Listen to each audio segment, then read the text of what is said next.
I was also always our squadron fitness training officer, and I've always been really involved in training. I can't really explain it. I think I already did. It goes back to when I was a kid. It's just what I'm used to. And slow me down if I'm going too fast. So after the Navy, I got back into football, believe it or not. Kind of felt like that was something that was a little bit left undone. A friend of mine called me, said, "Can you still run? Can you still catch?" I was like, okay. So I played semi-pro for 3 years for the Virginia Storm. I was working full-time as an engineer, but I also played for the Virginia Storm. Oh, wow.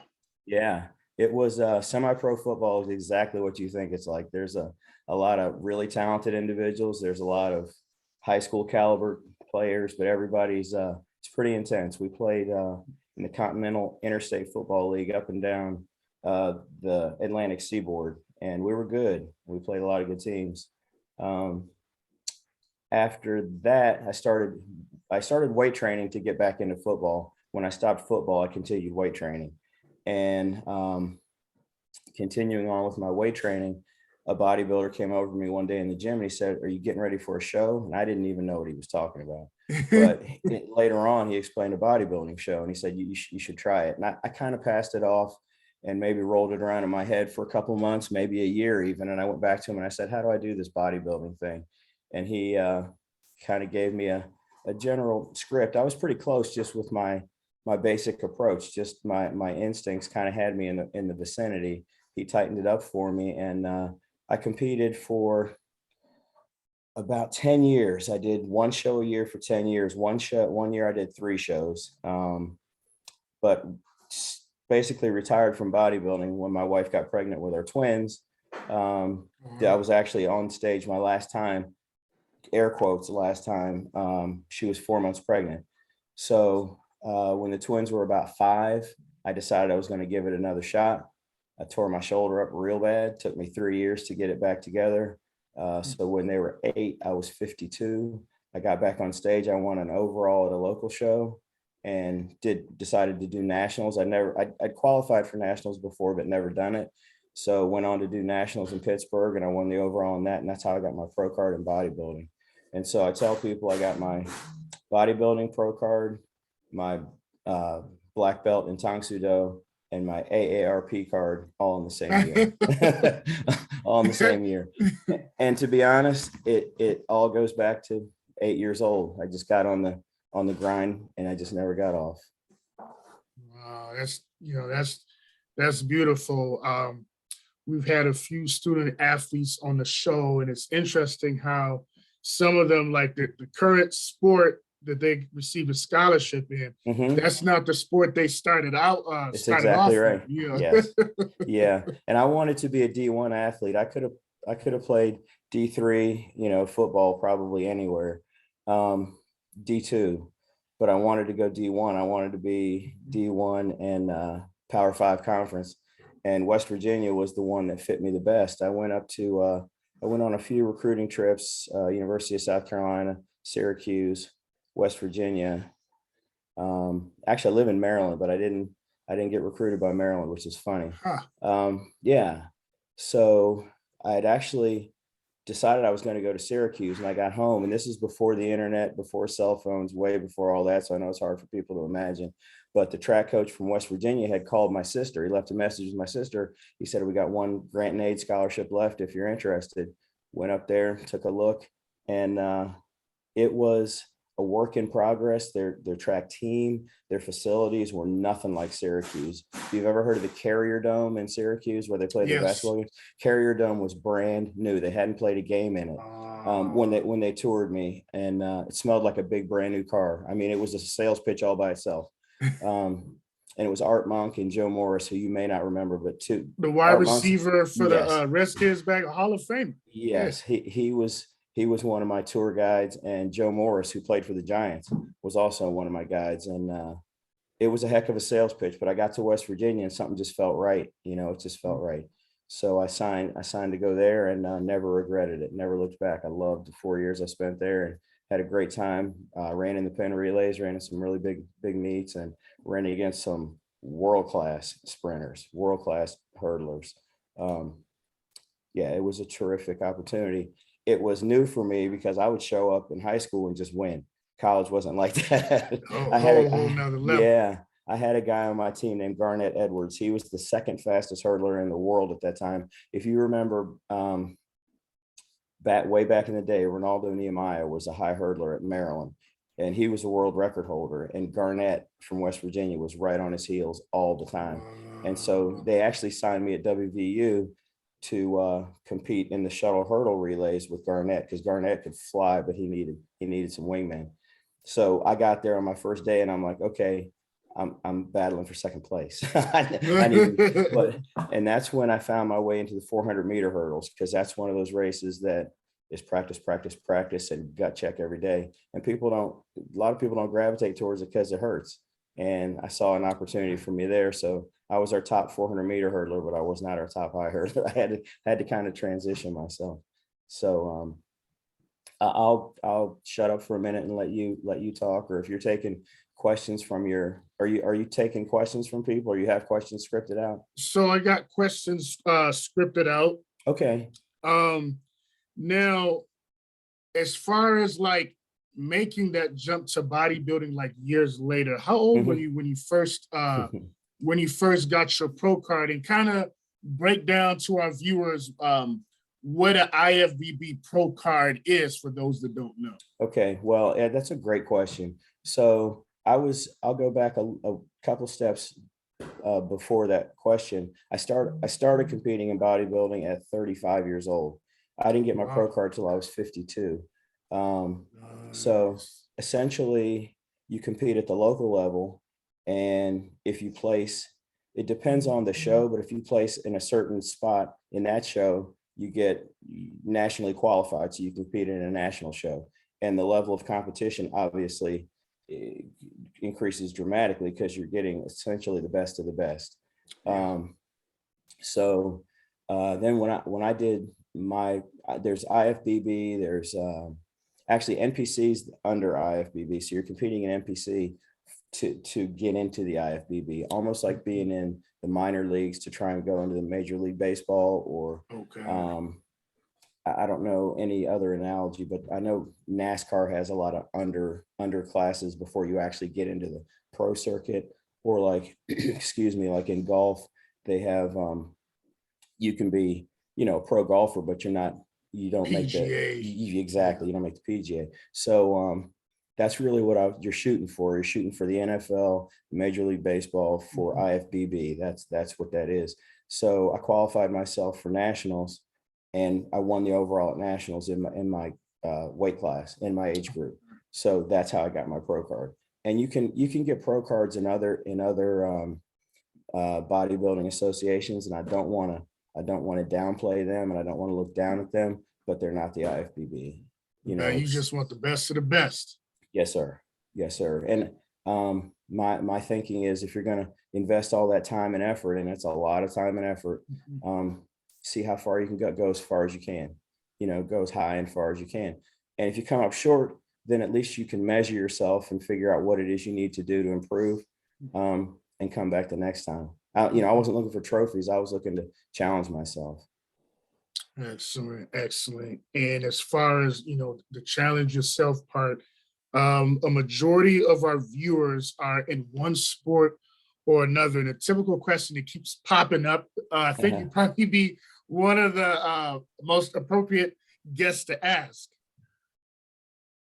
What is the role of supplements versus nutrition as far as performance and muscle building? What's the raw and uncut, Mr. Robson? Break that down. That's a better question than even your previous question. So the way I will typically answer a question that's in that kind of that area is that, first of all, your training and your diet, what you put in yourself, it is bar none the most important aspect, or going to have the greatest effect on your physique or your performance. Any kind of performance enhancing supplement, any of that, I would never even get into that conversation until I knew you were training at your highest level and your nutrition was impeccable. Then that any supplementation is just going to enhance that. But a lot of people look for shortcuts, and the easy way out, that's not the way. It's going to show. It's definitely going to show. When you're trying to get to your very best, you have to have everything buttoned up tight, and the fundamentals, and anything, no matter what aspect of life you're talking about, it's fundamentals first. First. Yeah, you got to have your fundamentals in place. And I consider training and nutrition absolutely 1 and 2 in bodybuilding fundamentals. And probably next to that would be consistency. And that would come certainly before any kind of supplementation or performance enhancement. You got to be committed. And people will ask me what motivates me. And I give them an answer that I know they don't understand, but I'm really not motivated by anything. And I know that sounds like, huh? Well, I'm not motivated. I'm driven. I don't need an outside stimulus. I don't need a vacation, a class reunion, some type of event that I want to look good for. I don't need that. I just need tomorrow so that I can train again. And it's almost a curse a little bit, because I don't miss. I hate to miss. And I've probably trained when I shouldn't, but it's just, I don't have an off switch. I just keep going. And I'm starting to see like a trend with some of our guests. It kind of shows, what successful people have in common. Our guest last week is a 2-time Olympian, former Florida high school state champion in the hurdles. His name is EJ Lovett. And yes, some of the stuff you were saying, Ms. Robinson, about like fundamentals, he just caused a different term. He was saying details. Pay attention to the details. Yes. Fundamentals go hand Absolutely. in hand. Yes, indeed. Yeah. And being a hurdler myself, I understand hurdling is a sport. Sprinters are kind of, you gravitate towards it naturally because you're fast. Hurdling, you got to be fast and strong and detail oriented. You got to practice. You got to have technique. And that's where I found my niche, because I knew I wasn't going to be outworked. Somebody might be naturally a click or two faster than me, but they're not going to have the technique that I have, because I'm not. And I never looked at it like I want to beat him or her or anybody. I wanted to get faster. I wanted to be better. So I just kept practicing. And if I get to my best, I should win. I should be in front. And if, like my grandfather told me, if you get second, be mad. We live in a generation now where everybody gets a certificate of participation. Yeah. And there's nothing wrong with that. You don't want people to get their feelings hurt, and you don't want people to get turned off by a negative experience, but you also don't want to sugarcoat it to the point where they lose track of the fact that this is a competition, and it's incumbent on you to find your weakness and build it up. And if you were coming up with, I don't know if you, if you have like a request, for like coaching and strength and conditioning, but for some of our younger athletes, especially those that kind of have like a limited budget. Sure. What would be kind of like a meal plan starter kit for either like a high school senior or a college freshman that's a student athlete? Absolutely. The first thing on the list, the very first thing on the list, is to increase your amount of water. You need to pick your water up. Nobody that I know drinks the proper amount of water without focusing on it. And, eventually it becomes a little bit more of a habit, but I have my water right here. I always have my water. And so pick your water up. And second to that, I would cut my portions down, but increase my number of meals in a day. Eat more frequently. Don't eat one big meal. Eat six smaller ones. And then, just to keep it top level, I would keep it broken down. Look at it as protein, carbohydrates, and fat. And I would probably get 60% protein, maybe 30% carbs, and what's the balance? 10% fat? Yeah. Something like that. And then as you see the results you get, you can kind of tweak those numbers, but that's kind of a broad, kind of a top level approach. Water, keep your water up. That's one of the things that people slack on the most. But what are your muscles made of primarily? What's your body comprised of mostly? Is water. And if you want to make changes, your body's going to need water to do And we had a young lady, Ariel Pettigrew. She's a track athlete at Oklahoma, and she was saying, Mr. it. Robertson, that her freshman year at Oklahoma, she struggled mainly like with the combination of her nutrition and her weightlifting program, because she found herself bulking up too much. Okay. So she had to figure out some of the right things to eat and some of the right workouts to do. Now, for our student athletes that are, let's say, more along the lines of football, we have quite a few of those. Oh, yeah. What would you recommend as far as like food besides like chicken breast and white rice? What else would you recommend for a meal plan and for a strength and conditioning plan for a football player? Okay, so certainly chicken is on that list, but I wouldn't shy away from red meat too much. Lean beef. I would also lean on egg whites. Not a lot of people just eat eggs. The yolks are great, but not at the same ratio of the whites. So I would probably have 5 egg whites to 2 yolks, something like that. If you're talking about a football player, somebody's 200 pounds or bigger, roughly 200 pounds. So I would think along those lines. White fish like tilapia, even salmon. And salmon's got good fat in it, but tilapia, a lot of people turn their nose up at fish, but I trained for a show. It was pretty much nothing but tilapia, salmon, chicken, and flank steak for my protein. Okay. And tuna, but tuna, I don't know, tuna kind of wears on me, but the tilapia did not. And that's just kind of a personal thing. Okay. And we have 2 female guests that we had. One, she's kind of working on trying to build her own brand as far as like fitness and modeling, fitness/modeling. Yes. What would you say are some of the biggest differences between training for bodybuilding and training for like photo shoots and modeling?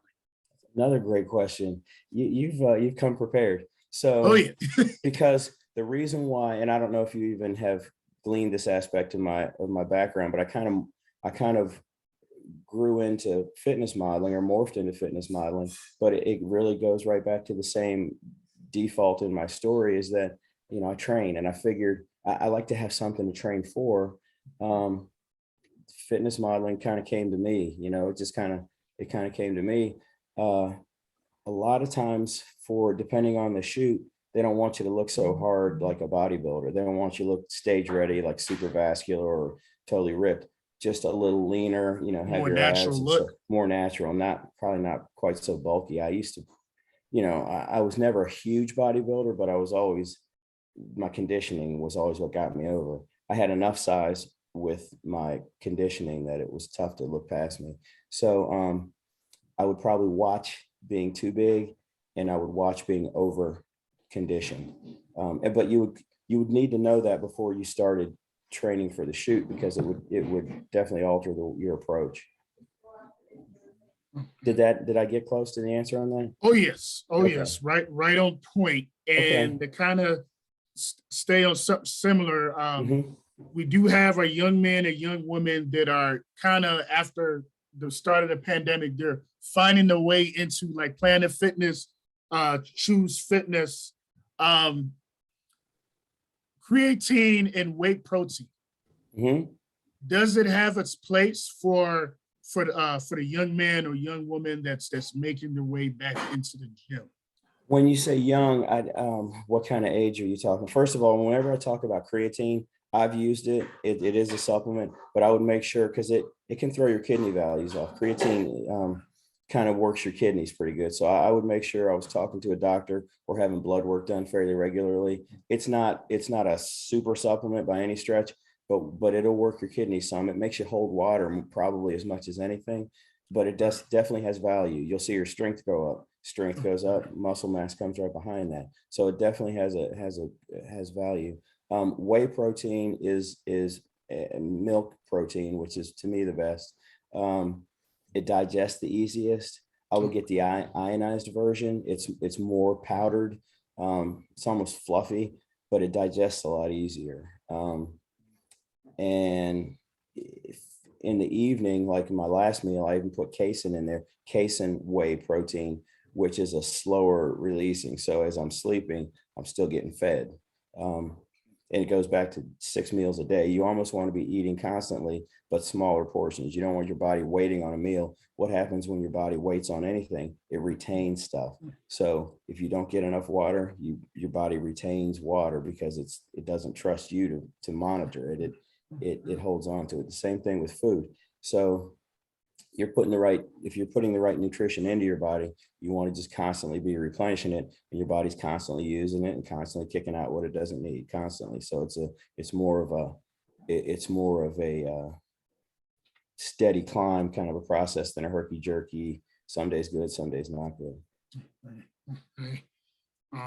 And got some feedback on the Youth Mentorship podcast, and I also have to share the negative feedback. Sure. Some of the viewers were saying that I don't give enough attention, or quote unquote show enough love for non-athletes and non-student athletes. So this question pertaining to that viewer base, for those that are, not the natural athletes and are struggling with weight, especially fat, they're trying to burn fat. What would you recommend for them as far as what they put in their body and beginning workout programs? Okay, so you know what I recommend first, and that's water. They got to pick their water up.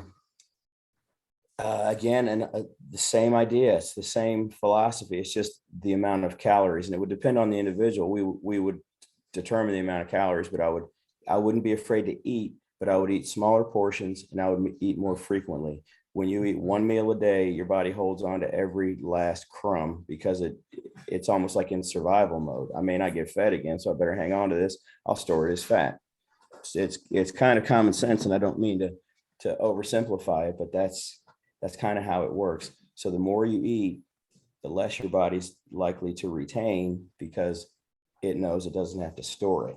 It's going to be fed. Okay. So water and eating more frequently. Increased water, increase your meals. Watch the portions. You can't overdo the calories, but I would not be afraid to eat. And that's probably the first thing somebody who's overweight is afraid to do is I don't want to eat because I'm just going to get bigger. Well, eat more frequently and watch the portions, and your body will reward you. It'll come down. Much appreciated. The other side of that question was the physical activity, what kind of training? And I would focus more, and we call it cardiovascular training, but it's really fat burning. You're not really training your heart and lungs in a cardiovascular fashion. You're training in a fat burning zone where you're up at like 70% of your body's maximum heart rate. So get up in that 70% max heart rate range, train 20 minutes, 30 minutes, and that burns fat. If you're, trying to get your heart and lungs working, you're not going to go as long and you're not going to burn as much fat. And this next question, the fitness industry probably will try to block this segment of the video. Yeah, that's okay.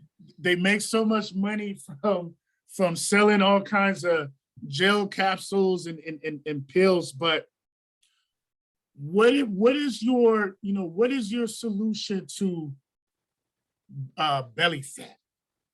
That's the demon right now. Yeah, it is. And that unfortunately, fat is fat, regardless of where it's retained. For most people, it's around the midsection. So some people have relatively trim waist, but maybe bigger legs. So it all goes back to the same thing: eating more frequently, watching the proportions, and getting on the we're going to call it cardio training, but we're going to know really it's fat burning. So there's no real way to target an area.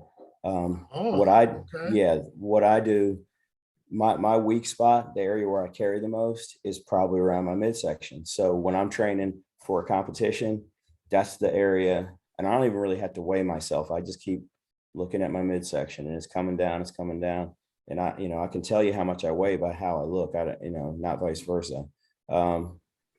But Other people might carry it more in their rear end or their legs or wherever. But regardless of where it's retained, the approach to getting rid of it is the same. And there's no belly fat burner or leg fat burner or back fat burner. It's all fundamentals. Okay. It's Okay. all in the details, right? Okay. So the marketing terms are kind of taken over, but like you said, there's no actual spot reduction or anything Negative. like that. That's Okay. right. And it's funny, and I tell way too long of stories, but I was actually at the gym and I had somebody instant message me, somebody I had never met, asking me, how can I get my abs together? And I was literally training my abs at the time that question came in. Mm. He said, I told him what I told you. I said, meals and fat burning and cardio and water. And he said, yeah, but what about exercises? And I told him, I don't do ab exercises. And I told him that because I knew he would do the ab exercises and skip the other stuff, blow past the fundamentals and just try and get a machine or something that will help him. Mhm. And he wouldn't get where, 2 weeks, he wouldn't see any results, he'd quit. And I've seen that story play out time and time and time again. And that's why, in the interest of time, I just said, I don't do ab exercises. I do this and this.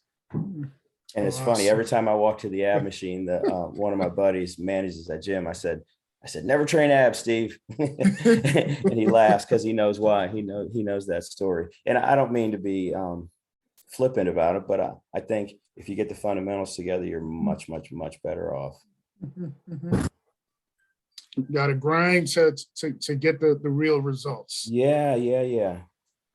But it's worth it. I mean, once you start seeing results, you get hooked and you want more and you just keep going. Those jewels are definitely definitely much appreciated. Now, Mr. Robinson, would you take on any kind of coaching, personal training services, if like some of our student athletes reached out to you? I certainly would. And I have trained many a person. Most of them I trained for bodybuilding. But I've trained sport specific. I've trained just because somebody wants to be in better health and fitness, all the above. I've trained, people that want to be pros, people that just want to look better in their clothes. I kind of rhymed, but yeah. And what is not to do like a day in the life, but what would be kind of like your go-to entree for breakfast, go-to entree for lunch, and go-to entree for dinner? Okay. Breakfast is usually got, probably egg whites. Okay. Recently I've been kind of doing it in a tortilla, wrapping it up in a tortilla, and you can get those.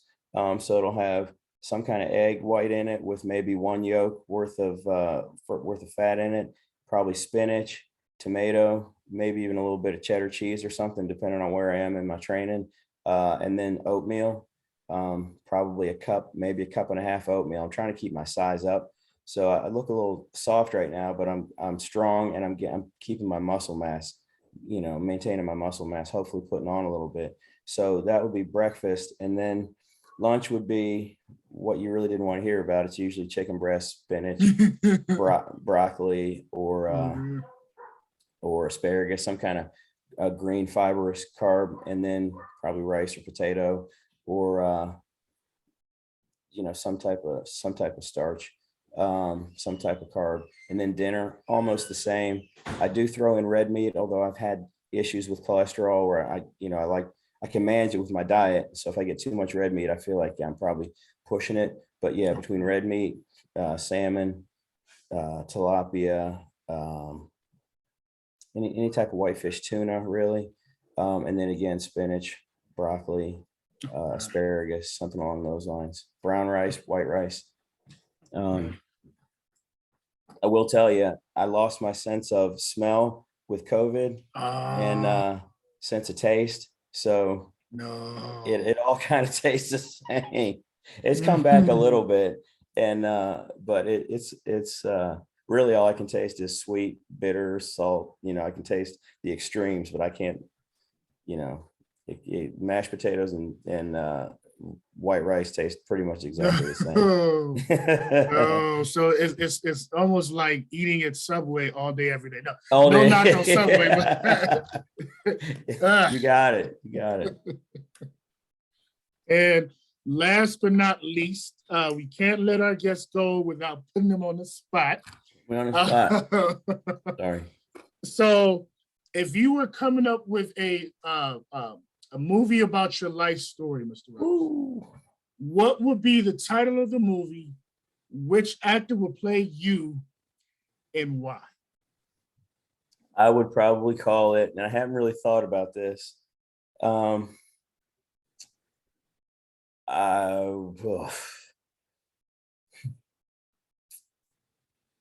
would probably call it The Reinvention.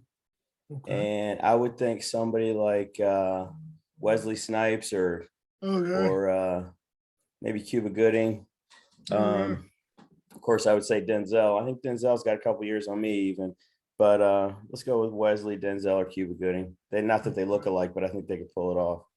But yeah, either transforming or reinvention, something like that. Because my sister said it. She's like, you always just reinvent yourself and come back to the top.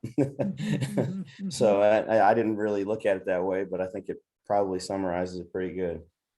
Hey, I mean, I get the IFBB Pro card at 52 years old. I mean, doesn't get any better than that.